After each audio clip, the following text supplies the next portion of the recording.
Hey everybody, welcome back to another episode starring me, Joe JDF Foster, and up for today's review is the TV cartoon from the 90s, Crow. And no, I'm not talking about that nice vigilante superhero.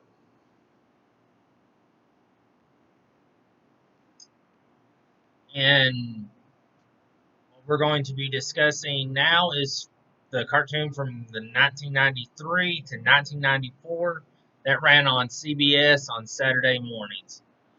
This actually was one of the few cartoons I was actually willing to get up for because one, I was a kid on Saturday morning and it was the one day of the week I didn't have school that made things really enjoyable. And that I wasn't expected to do something like go to church or some other form of something like that. Now, also with this, um, like I said, it was among the Saturday morning ones that I watched, but this one was on CBS rather than on ABC or NBC. NBC was more known for doing Saved by the Bell and California Dreams, shows like that. ABC, while it had its cartoons, a number of them weren't as good, and CBS was actually challenging them at this time in a way that was really well done. And the WB, or what became known as the CW later on, had its own cartoon system, but they weren't in competition yet because they were basically just forming for their TV shows on Saturdays. Or they were taking from ABC and NBC and whatever Fox was willing to throw away at the time to put on their shows to fill the lineup. Anyways, let's get to the cast. First up is Max Casilla, who did all the episodes as the title character, Crow. Many of you will remember him from Marvelous Miss Maisel as Michael Kessler, the TV show Ray Donovan as Emerson Lake, Detour as Joe Delicious, Vinyl as Julie Silver. I find that kind of odd the character has that name. But then again, I'm not familiar with that show. Boardwalk Empire as Leo D'Alessio, although I'm probably mispronouncing that. The Sopranos is Benny Fazio.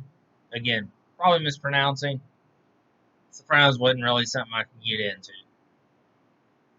Then way back in the older days, before a lot of kids today would remember, and some adults, Doogie Howser, MD, as Vinny Depp. Although again, I'm probably mispronouncing the last name. It's been a while since I watched the series. But many would remember Doogie Howser because Neil Patrick Harris. And that's actually what made him famous.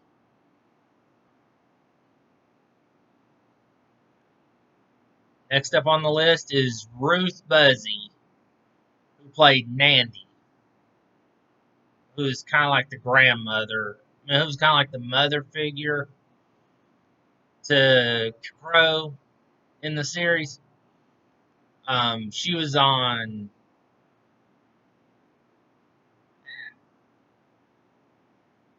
Sorry, I've kind of messed up on this and forgotten what the show she was on.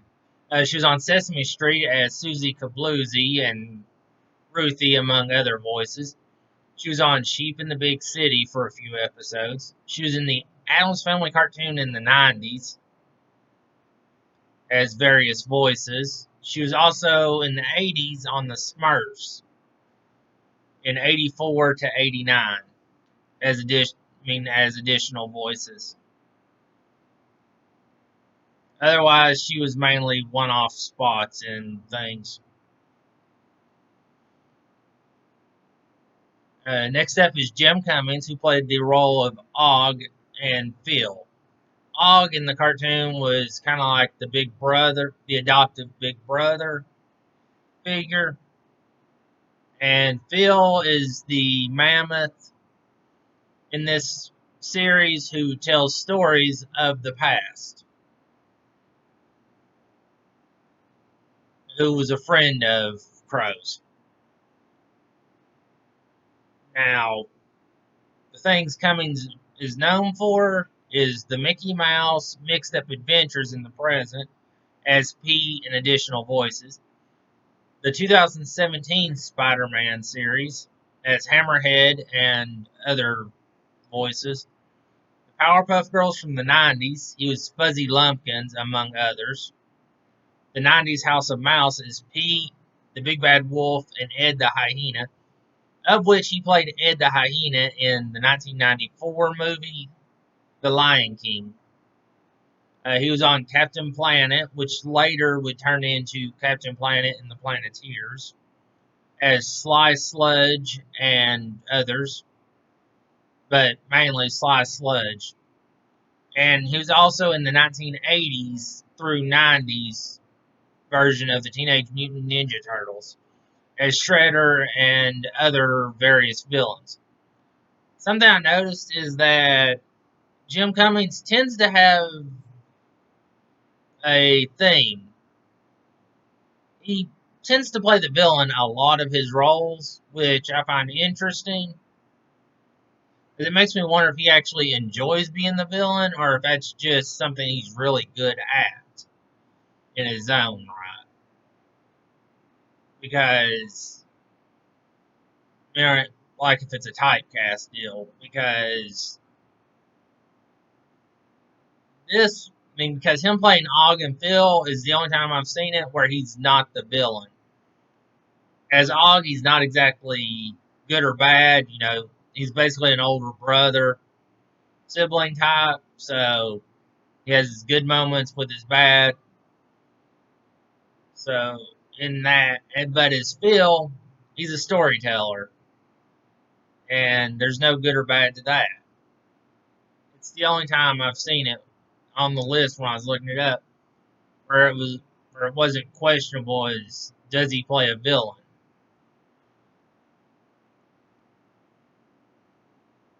Okay, next up is April Ortiz, who played Dr. Cecilia, the scientist who finds Phil and brings him back to life, and at that time, the current age. And uh, she was on Days of Our Lives in 1990 as Jody, Down and Out in Beverly Hills in 1987 as Carmen. But all the other things I found her for were one-off roles, if anything. So it was kind of like hit and miss with her there. But as Dr. Cecilia, she was in all episodes of the series.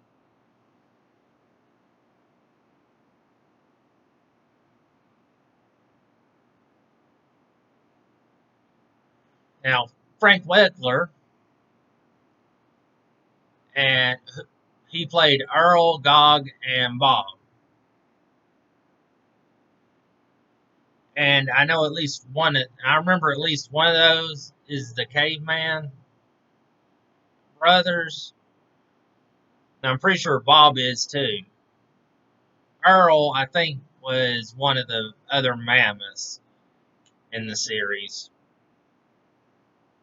Not 100% on that. It's been a while since I've seen it, as stated earlier. And this series is actually hard to find in a lot of places. Now, the stuff Frank Welker is known for is the Scooby-Doo franchise as Fred Jones. And later on, he also started playing Scooby. Robot Chicken, he's Dr. Claw, Megatron, and Indian Chief. On Family Guy, he was Megatron, Fred Jones, and Kermit the Frog. And the Animaniacs, he's Ralph the Guard, incompetent, funny, fits right in with most roles. And also Chicken Boo, which, if you haven't seen it, if you haven't seen the show, is a giant chicken who takes on all these different personalities. A lot of them are often a version of a famous person in history, and they tend to have the same idea, where he's famous in some way for this, and this reason.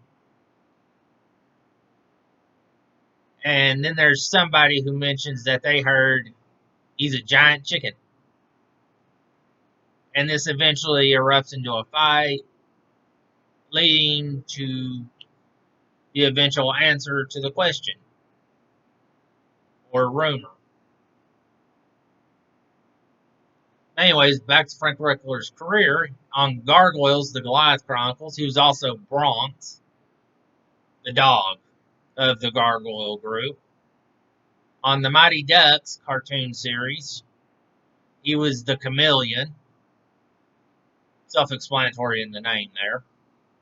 Another one that was a CBS cartoon that was worth watching. On Batman the Animated Series, he was Isis the Cat, among various others.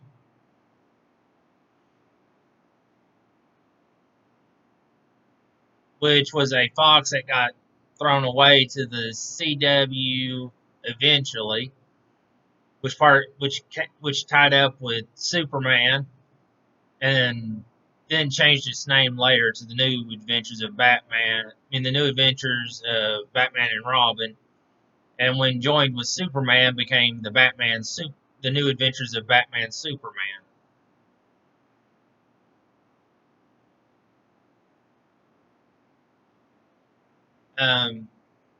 There are places online you can go where you can actually watch the episodes from Batman the Animated Series and the New Adventures of Batman and Robin. There was a site I found recently. I forget what it was, but I do recommend. But I would recommend going there to watch it if you want to see a good version of the cartoons, where they were more realistic and serious in nature, rather than being the cartoonish nature that they eventually became, or that they came from before. Prior to the 1992 series. And also see how Harley got introduced to the show.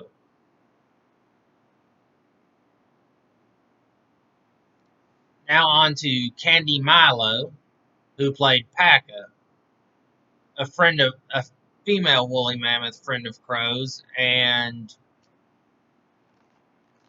another part of the story that tended to last.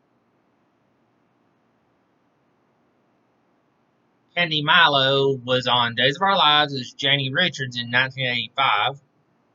She was on the Darkwing Duck TV series in the 90s as Duckling, Maria, and Lamont. She was on Tiny Toon Adventures as Sweetie Pie, Little Parrot. Sweetie Pie was kind of like the Tweety Bird, but only more annoying, in my view.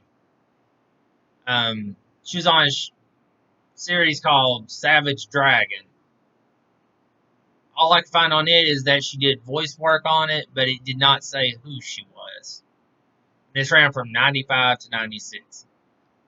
She was also on Dexter's Lab as Dexter and additional voices. But something that's not known about it is that she took over the role. She took over on Dexter's Lab when the prior actress left show business. So it's actually thanks to her that Dexter's Lab continued in some ways. Last up is Jesse. I'm probably mispronouncing that, but Jesse Smollett. Smollett. I'm not sure how to pronounce it. who played Mike on the series.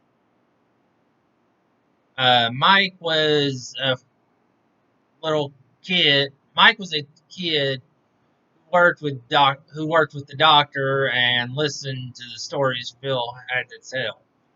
But he wasn't in all the episodes. He was in all but 3 of them. It turns out. I thought he was in all of them. But the actor was on the TV show On Our Own as Jesse Jericho, which was about a family who lost their parents and out of fear of being sent to an orphanage and split up. The oldest took on this role as an adult and found a way to trick the people whenever they came over to try and split them up.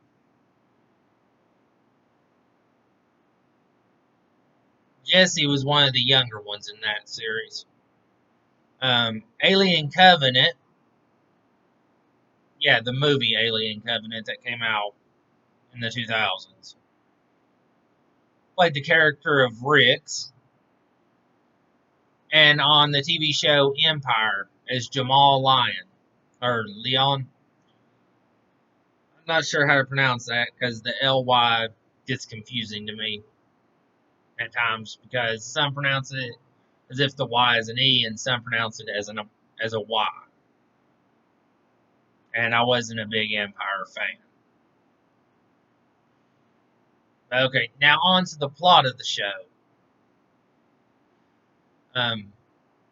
Mammoth named Phil awakes in the 20th century after being frozen since before the Ice Age.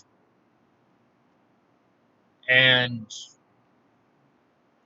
Dr. Cecilia and Mike listen to the stories he has to tell about his hometown of Woolleyville in the past and his friend Crow and how they used science and physics, how they used different branches of science, including physics and engineering, to live everyday life issues in the past.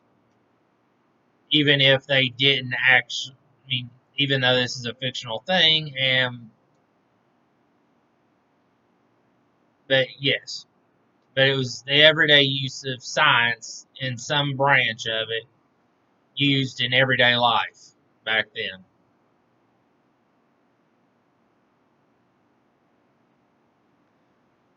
As I noted earlier, this was one of my personal favorites for getting up on Saturday mornings. It had a very nice song where it was catchy, but not too long that it would bore you. But like I said, it's catchy and it will get stuck in your head. And feel free to look it up because you can find it on YouTube. You can find it pretty much anywhere where they allow for TV show themes to be heard. Or at least the cartoon ones. Also, when the Children's Television Workshop took over the show, their logo for it is carved out of stone. The same as if you look on it, the writing for the title credit of the show is when it does the intro. Now, my final notes on this, the good thing about it, it had a good runtime. It was only about 30 minutes long. So you're looking at about 15 to 20 without commercials. It taught science without making it boring. Sometimes you wouldn't even realize that you were actually paying attention to the science part of it because you were so interested in the show, so you were learning without really knowing it. Now for the bad. Unfortunately, I did actually have more bad for this one than I did good. The bad that it only lasted a couple of seasons. The series was left open when it ended, and I mean, rather than having, I mean, yes, we don't expect this one to actually have like a, ooh, we're going to have a very happy ending, or ooh, we're going to have a very tragic ending type deal, but it's just the way they did it. To me, it seemed wrong in the way they just left so openly. But it's because the show was canceled instead of being given another season. It was just flat out canceled without warning. Also, the episodes seemed out of order in style to run. Like Finding Phil was done later in the show when they first find him and get him out of the ice, as compared to the first episode itself, where he's already running around and telling the stories from the past to them and giving them a challenge on their own. My recommendation: this is a good show to get children interested in science. And it's a good show if you're looking for a simple laugh or you're nostalgic for the 90s cartoons. My final grade, I have to give it a C plus due to the bad overwhelming the good in this case, even though my recommendation is so high for it. What were your thoughts on this show if you remember watching it? And if it interests you, I hope you look it up and watch it. Um, Remember to like and subscribe to my channel if you enjoy these, and feel free to leave me notes on what you think I could do for an upcoming video, which you will get credit for. Until then, I am out.